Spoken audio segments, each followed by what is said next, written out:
There he stood, Ezekiel, son of Buzi, a prophet in exile, a man burdened with visions too great for human understanding.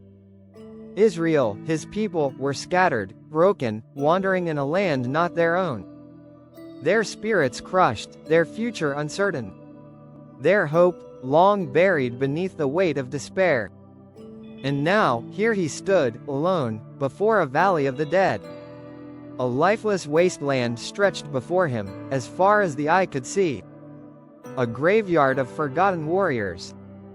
Bones, bleached by the sun, brittle from the passing of countless years, lay scattered in the dust.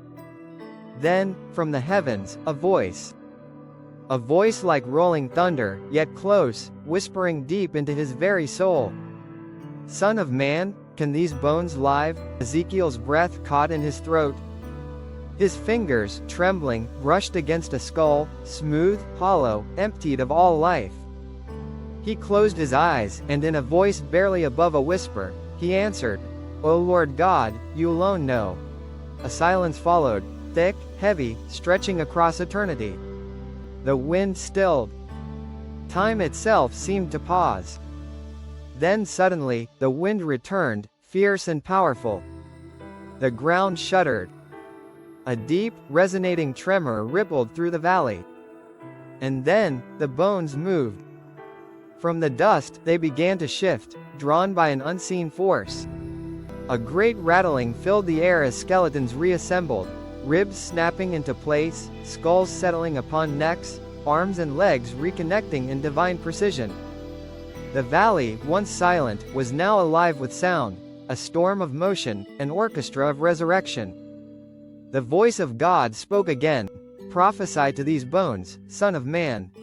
Say to them, dry bones, hear the word of the Lord.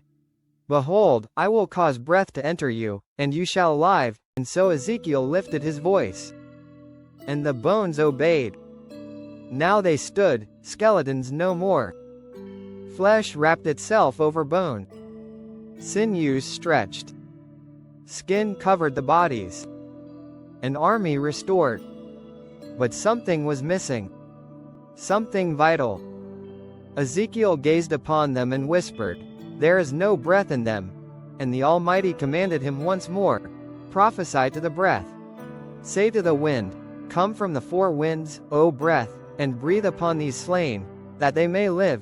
Ezekiel raised his hands to the heavens. His voice rose, strong and unwavering. "Come, O breath, from the four winds, come, fill them, bring them to life." And then, from the corners of the earth, the wind obeyed. It rushed through the valley, wrapping itself around the lifeless forms. Dust swirled, light shimmered, and one by one, eyes opened. A gasp, deep, desperate, like a man breaking the surface of the water after drowning. Fingers twitched. Hands flexed. Chests rose and fell. Life had entered them. And before Ezekiel stood not a valley of the dead, but an army resurrected. Ezekiel moved through their ranks, his steps slow, deliberate. He looked into their eyes, once empty, now filled with something divine. And then, the voice of God spoke once more, "Son of man, these bones are the whole house of Israel. They say, our hope is lost, we are cut off. But I will open your graves. I will bring you back into the land of the living. I will place my spirit within you, and you shall live." The risen warriors, as one, fell to their knees. Their faces turned upward, toward the heavens. Their hands lifted, trembling with the weight of their restoration. They had been given life. They had been given hope. And their future was in the hands of the Lord. Then, just as suddenly as it began, the vision began to fade. The valley dissolved into golden light. The soldiers, like mist at dawn, were carried away into eternity. And Ezekiel, blinking, gasping, found himself kneeling by the river in Babylon. The weight of the vision burned in his bones. The truth of what he had seen filled his spirit. The exile was not the end. Israel would rise again. Hope was not lost. Ezekiel stood The once weary prophet was weary no more. A fire burned within him, unshakable faith, an unbreakable calling. He turned toward the horizon, his heart steady, his mission clear. And so the prophet went forth, speaking life into the lifeless, declaring hope where none remained. And the Lord, faithful, mighty, everlasting, fulfilled his word. Behold, I will put my spirit within you, and you shall live. The wind whispers one last time.